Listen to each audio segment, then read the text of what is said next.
everyone, and welcome to this interview with Amanda and Ed from Not Quite Right. Thank you for being here on a Hi. Sunday of all Thanks days. for Yeah, having thanks for us. inviting us. You're welcome. I showed Amanda earlier, but look, I've got my Australia's Greatest Representing. Export t-shirt on. All right. Wearing a shirt is usually surplus to requirements here, so yes, it's your very business formal attire there. Funnily enough, I saw them recently and they were really good. Oh, yeah. Yeah, down Yeah. in Wembley. Because some of the band have obviously died now and they've got session musicians in for the ones that are a bit older, but I went with an open mind and it was really, really good, Mm. gotta say. All right, so I think what we'll do, so I'll let you guys introduce what you do because that's better than me getting it wrong. So I'll get Amanda and Ed to talk a bit about Not Quite Right, their background, why they started it and what it's all about. Oh, I'll defer to you, Ed. You can kick it off. Yeah, I can give a bit of a background. So we started Not Quite Right. I think it was 2022, if memory serves. Like it's been a big 3 years. It feels like 5 to 10 years with the amount of work that we put into it. But I guess Amanda and I, we've known each other for many years. We used to work together on a couple of different occasions. So I think we've known each other for about 20 odd years. And I guess about 5 years ago or so, we discovered that we both are into writing and participate in writing competitions. So we started to get together and for when the Furious Fiction prompts would drop every month, we would get together and brainstorm ideas and have I guess, a wine-fueled brainstorming and ideas session, which was a lot of fun. And we wrote some stories on the back of that. But then we just thought, well, why don't we, I guess it was one of those COVID things as well. Why don't we start a podcast, as a lot of Yeah. people did over that time? So yeah, we started the podcast in 2022. We decided to take the plunge and do the first round of the Not Quite Right prize in 2023. A year after we started, which was a big, I guess, a bit of a risk for us, a big deal, but something that we both wanted to do. Having started out writing in competitions, to write our own is one thing that we wanted to do. We sit around and think, well, we could do it better, or wouldn't it be great to know what goes on behind the scenes of these things? So, yeah, we ran our first one. It was quite successful, and so we've been doing that ever since. Cool. Have you got anything to add, Amanda? Yeah, I mean, when Ed says we would brainstorm, I feel it was more brain numbing. Like there was a lot of wine consumed, a lot of shit talked. And that's, I guess, like the joy of that, like, is what has kept us going. Mm. And I always thoroughly look forward to when we have a recording session or we're getting together to talk about the comp or whatever it might be. Um, but yeah, Ed says we discovered that we liked writing, but Mm. that actually wasn't a news flash 5 years ago. We used to write poems to each other. That's true. Yeah, So little office we had a poems. little a group of three of us, another friend, and we all worked together. And we would write these atrocious poems to each other at work when we should have been working. So yeah, it was definitely not a newsflash that we like to write. But yeah. And what's your main focus now? Is it the competition or the podcast, or do they kind of work hand in hand? I think they I go think they hand in go. hand. Yeah. You go on. Yeah. Yeah, I was just going to say, I think they do go hand in hand. That's probably one of the unique features of our comp, that we have the Mm. podcast sort of alongside it. Um, the comp is probably, like, to other people, the more popular thing. Like, that's the thing that gets most people in. And, we have our podcast fan base, but I think it's probably smaller than the comp fan base. Mm. But I think we love both. They're like both of Yeah. our favorite children. So, we're not sort of willing for one to suffer at the expense of the other. They do go hand in hand for us.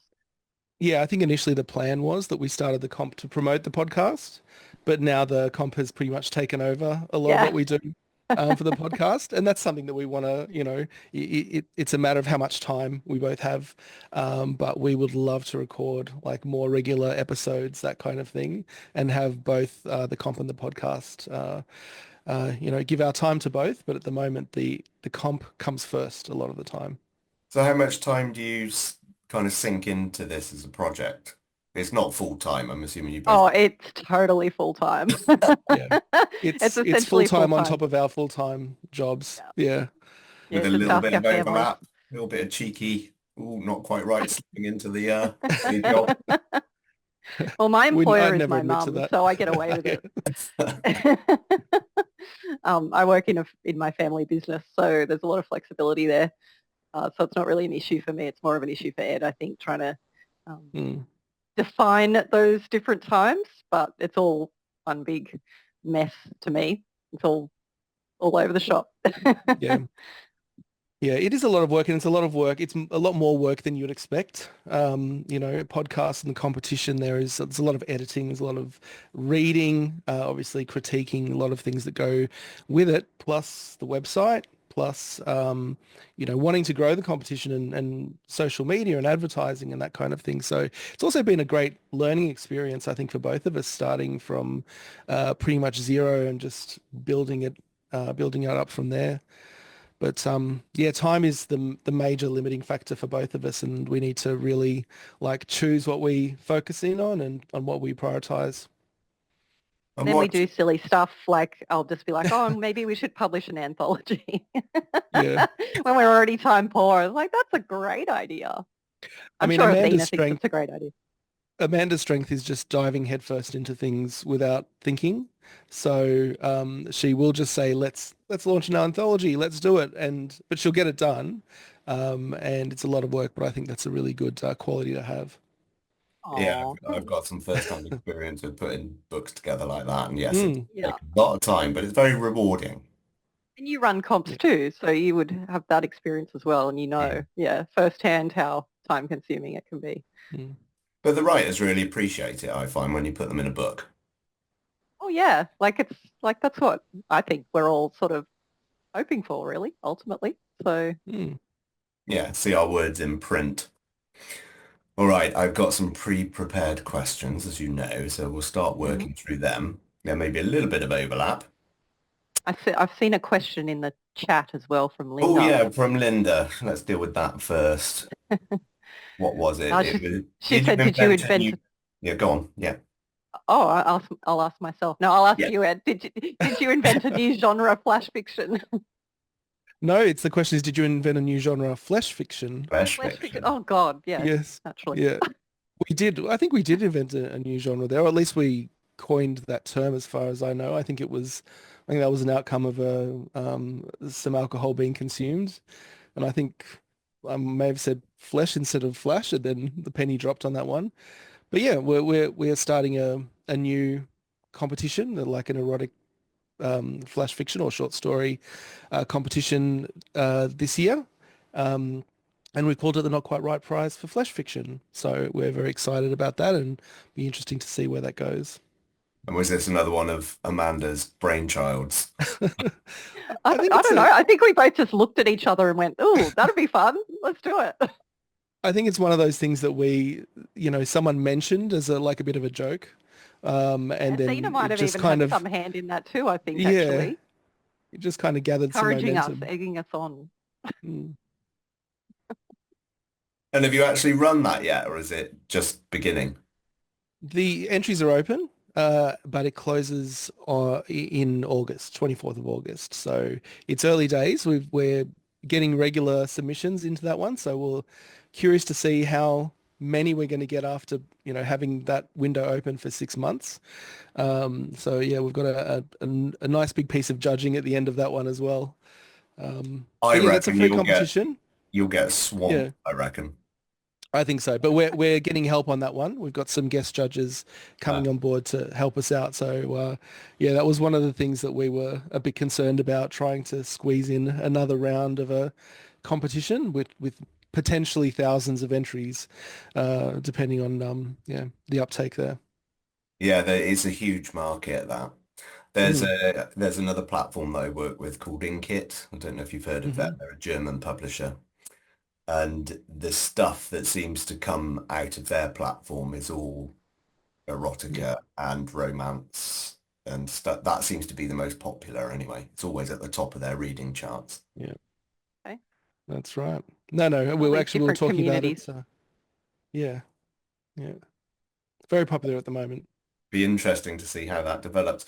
So when you're doing who does the slush reading? You two. The moment, although Yes. that's probably going to change soon because we are growing. So it is sort of um, getting a little bit beyond us, I guess. Um, but yeah, like we have so far, it's always just been the two of us. And yeah, I think as you grow, that just becomes unsustainable and you Yeah. have to reach out. What's the kind of But ballpark figure that you're getting in every time you run it now? well, the very first comp we ran that was free to enter. We got about 700 entries to that one. And so that was the most we've had. But we're starting to sort of creep back up to that, I guess. We had more time then because it was sort of the only thing we were doing Mm. and we could commit, but now we're doing it more often and we've got a lot of other stuff that we're trying to manage at the same time. So the latest comp, how many was it, Ed? Actually, I can't remember the exact number. It was over 400 in terms of entries. But yeah, we give ourselves 6 weeks to judge, which sounds like a lot of time, but the podcast adds a bit of extra pressure onto that because we need to read the stories and judge them, record the podcast and edit the podcast, and we like to release a shortlist episode where we read out all the stories, all the shortlisted stories, and put some music to them and sound effects and things like that. So it's a little bit of a production. And yeah, so it's a quite an intense 6 weeks to get through that judging process and that recording process each time. So yeah, I think we will start to need a little bit of help at the start of that process to get through all the entries. And what's the limit on? Is it 500 words? 500 words, yeah, maximum. The first comp we went with 600 for some reason, just to be a little bit quirky, I think. But we've gone back down to 500. And now you've started charging a fee. Have you found that the quality has improved of the I don't. submission? I think you probably get fewer that are just a mess. Yeah, I Is think we that had too a harsh to few. say? I don't know. Well, I think we had a few in the first round that were clearly just, I mean, it was pre-AI, um, pretty much, but it was on that level, like very much just thrown together. We don't get any of those. They're all No, at we least don't at get a thrown minimum together stuff. quality.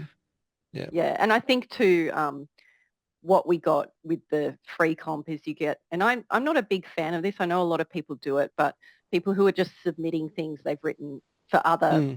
projects, like they've got this whole file full of stories they've written that are under 500 words, and they just jam the prompt word in there and just throw it at the wall and see if it sticks. And that's sort of not what really we're about. I mean, I support people putting themselves out there and reusing stuff that they've worked on. So it's not really about that. It's more, that's not really what we were trying to achieve.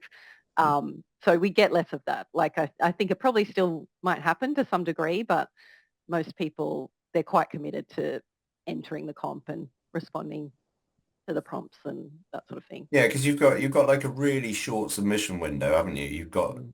2 days. It's 60 hours, so it works Yeah. out to be like 2.5 days. Right.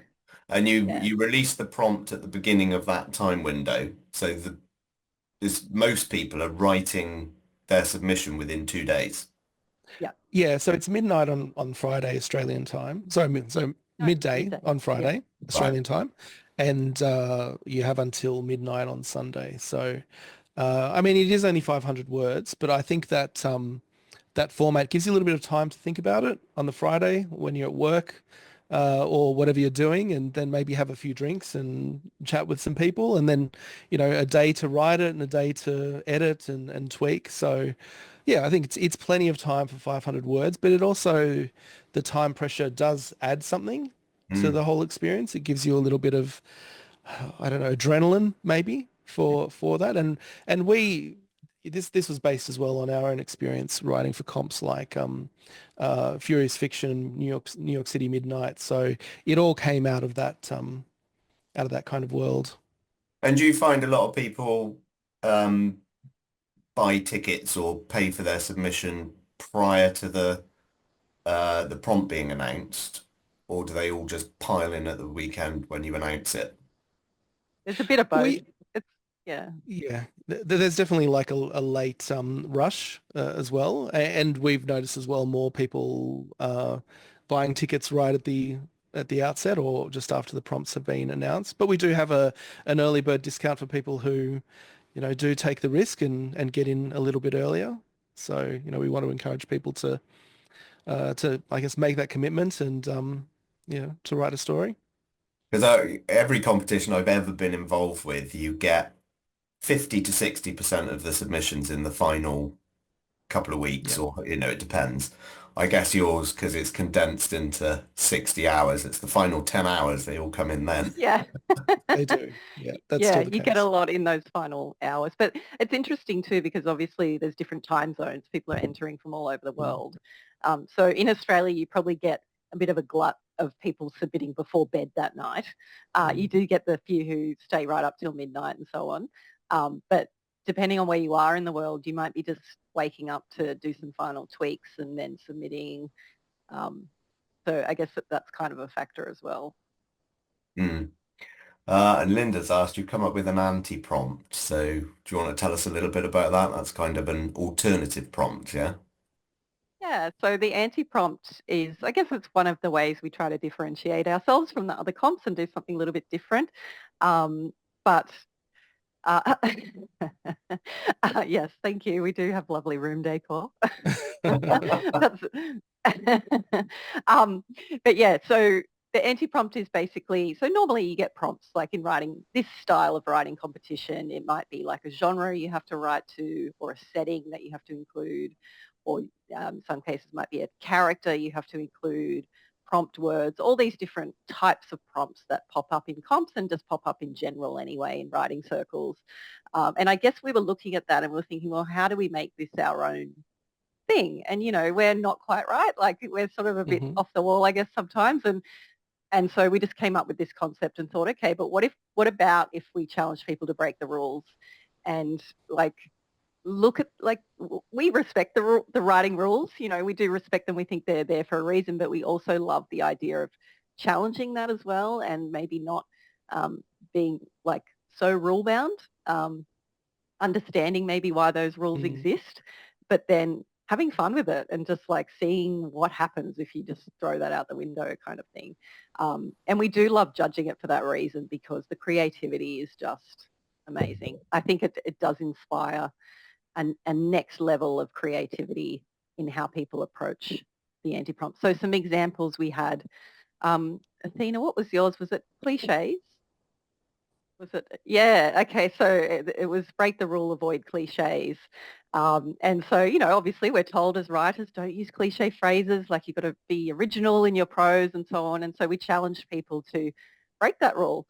And people, again, approached that very differently and creatively. And it was fun to see how you could take the cliche and run with it, I guess, and make it like a feature of your story and not a problem. Yeah, I really like that idea. I think that's You great. do similar thing, don't you, Chris? You've had Yeah, well, those sorts of similar. Yeah, things. I run flash fiction writing challenges for charity, and it's the similar kind of idea, but it's so people can get things like adverbs out of their system and write a story rammed with adverbs or rammed Yeah, with days or that doesn't make any sense whatsoever and things like that. Just we a did adverbs as well, so that was yeah, another challenge. we won't be the first and we won't be the last to do it, I'm sure, but it's a lot of fun, and I found Yeah, people engage with it really well just because it's having fun with words, and I think ultimately that's why we all write, isn't it? definitely. Mm. So Martin's asked you a question in the chat. He said he loves your room, your decor, but secondly, do you want to ask it, Martin? He's muted at the moment. Right, unmute. Yeah, big fan of podcasts. Didn't know about yours, which is one of the benefits of having you here. So, yeah, what will I find on the podcast? And can I just listen to it on headphones successfully? Yeah, yeah. I mean, Yeah, it's just like any other podcast, so you should be able to listen to it like you normally would. Great. it is audio only. I think we've thought about doing No, like brilliant. a video podcast, but it's I don't know, it adds a whole other layer of stress, I guess, to the whole Of situation. problems. Yeah. Yeah. So we're happy with Editing it being audio challenges. only. Yeah. Yeah. Yeah. All of Yeah. that.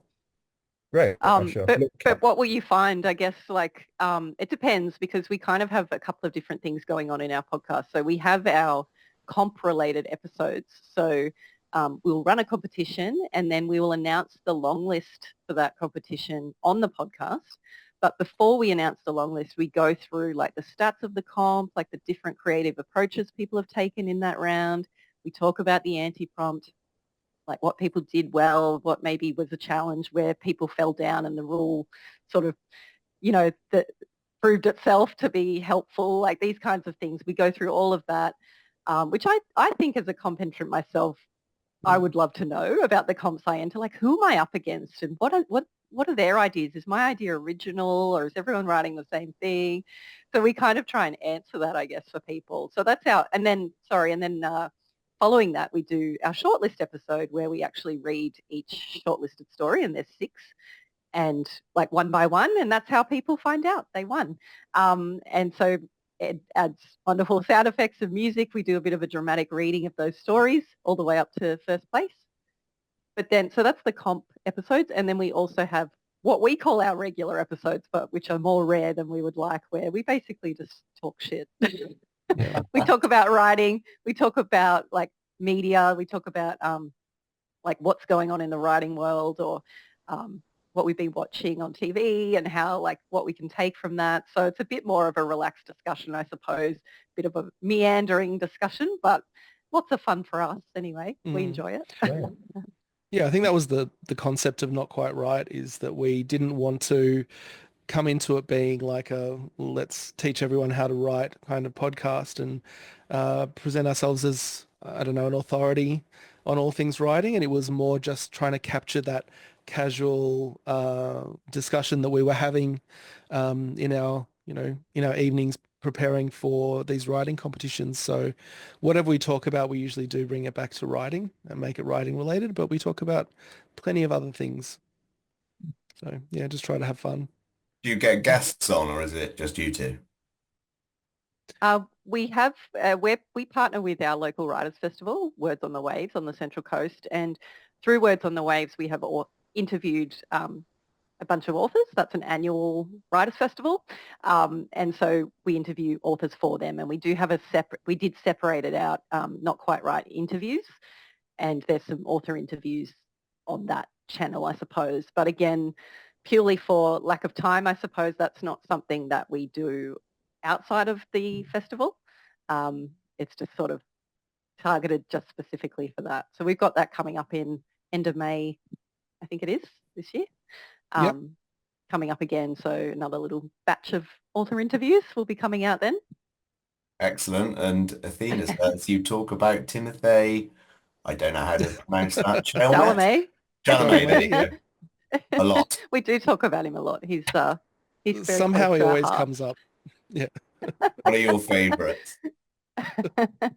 What qualities do you look for in a winning story? This is something that people always want to know. And do you have a set of judging criteria you apply, or do you just rely on your gut instinct?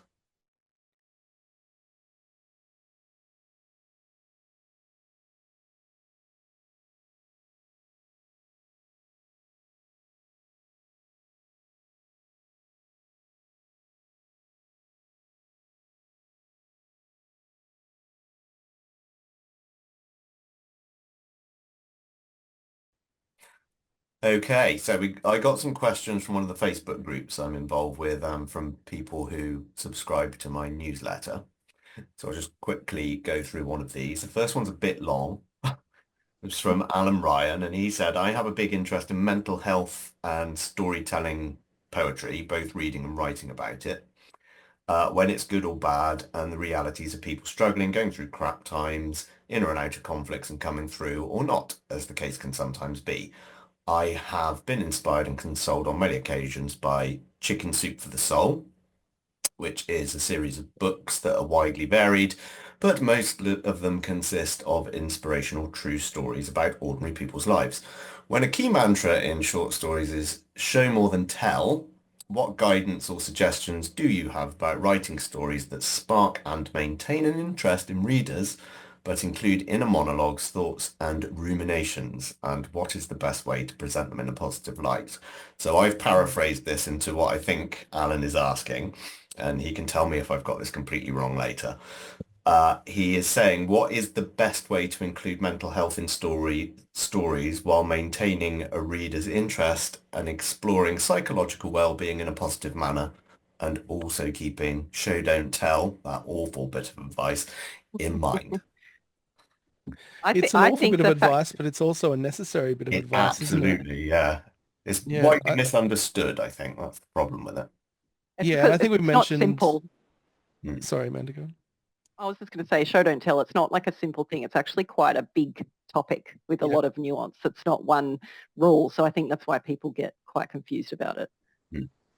Yeah, and I think we mentioned earlier about a tendency for reflections as well in some of the stories that we get. They're very internal, and I think what Alan's saying there is, that it can be beneficial to use writing maybe as like that outlet for these kinds of feelings that you have, and to help kind of work through uh, these issues. And it can absolutely can be. I think when we talk about flash fiction and in a competition setting, it's very difficult to make a purely reflective and internal piece work as effective flash fiction. So it really is about finding ways to make those internal thoughts and feelings external, and find a way for them to manifest in the real world in compelling ways. And if I knew like the cheat code for that, I'd tell you. But that's the hard work. That's the hard bit, isn't it? But I actually, I'm obsessed with this question. I think the fact that he's asking this at all is a huge green flag. Like, you get Mm. it. You get that there's a challenge there and something that needs to be overcome. And as Ed said, we do see this time and again, and there may be no cheat code, but I do think there are some basic things that you can keep in mind if you're trying to do that. Okay, so I always think it's like, it depends what your goal is, right? We're a comp, we're a writing comp. So your goal is probably to win the comps. And so I guess my advice would have that in mind. Now, if your goal was to have catharsis and to write your way through some like very deep and painful emotions, then that's a very different goal. And I would say you don't necessarily need to do what I'm about to say if that's your goal. But if your goal is to win a comp like ours, then as Ed has said, you have to find a way to make it external or dramatize that feeling. And that necessitates character development. That necessitates a scene where something very pivotal happens and something changes. And so some of these reflective pieces, um, they're just sort of exploring an idea.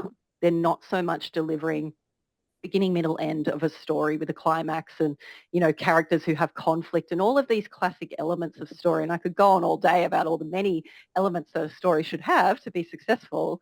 But if you just think of it in that way, like, how do I make this like a short film almost rather than, a monologue? And that's probably a good way of thinking about it. I tend to explain to people, because we do get critiques, for example, where people have done this and we're like, well, look, one of the issues is that this was very internal, very reflective. There is little action here. And what I would say to those people is, picture it like a movie scene. What is actually happening on the screen while this story is being told? And in a lot of stories we get, someone is just kind of walking along or sitting in a room. Sometimes it's not even a person doing anything in a space at all, but if they are doing something, it's minimal. They're kind of walking along. They might pick up an object and reflect on it and then kind of walk along. And then through no conflict or no, I guess, plot device within the story, they come to a realization. And it can be quite an interesting realization about humanity, or like a quite a deep and thought-provoking idea. But they've just kind of arrived at that thought on their own. Like, nothing happened in the scene to make them think that. Nothing happened to change their perspective. They just kind of thought it through and came to a conclusion. And I think that's maybe the challenge. Like, you've got to turn that because that's the idea, is that usually that end bit, that revelation that they have, that's what the author is trying to get at. And so it's taking that and turning it into a movie scene, having maybe two characters interacting with each other, having some dialogue, having something happen that breaks something, or changes something irrevocably. And if you can think about it more in story terms like that, I think you can have something really powerful, because those deep human truths that we're all trying to explore, that makes really great flash fiction, actually. Like those deeply felt emotions and those deeply held ideas can be really compelling. They can give us goosebumps, but they have to be delivered in a way that makes for a satisfying reading experience as well. So I hope that helps. As Ed said, it is difficult, but I think if maybe that's some ways of coming at it. And yeah, I think if you're asking the question, then you're already halfway there.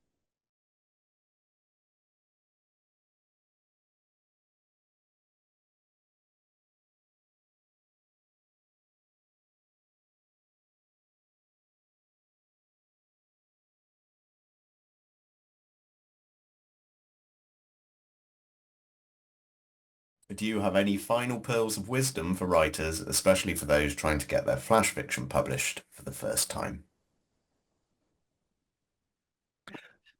Well, Just I do would it, I as would they say, say. yeah, jump in it, do it. Mm. I would also say, just from a self-promotion standpoint, use Not Quite Right as a resource. As we've said, like we've gained so much experience from running this comp, and it feels like we've learned so much about what works and what doesn't work and what makes great flash fiction. So if you're looking to get into it and you want to know what it's all about, we have a nice back catalogue of podcast episodes that you can listen to, where we talk about all of our experiences, as well as articles as well, that are available for free on the website. So yeah, use us as a resource to kind of work out what it's all about.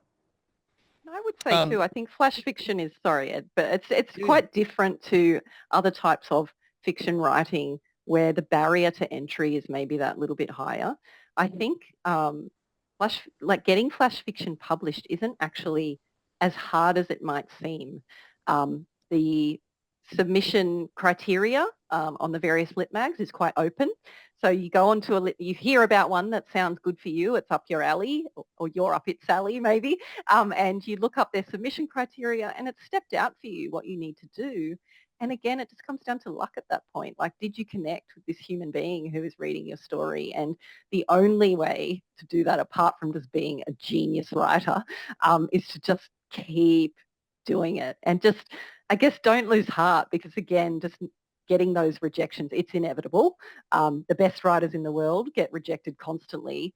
And just remembering that, and I guess like Athena can tell us all about that, actually, about that rejection journey, I guess, like the challenging yourself to put yourself out there time and time again, no matter the outcome, that's probably the secret. And that is what differentiates maybe a successful writer from one who gives up, is just that, yeah, you just keep hammering it until you get what you want. And there will be those little moments of joy in there where someone connects with you, someone is willing to publish you.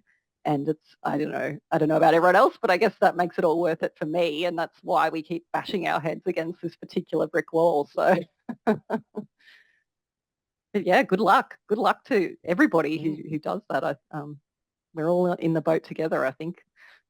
Absolutely. Thinking. All right. Well, thank you very much for your time. You've been very generous with it and for Oh, it sharing. was lovely. Thank you. yeah, thanks so much for having us. You're welcome. We'll say goodbye now and stop recording. Okay, thanks everyone. Bye. Thank you. Bye bye.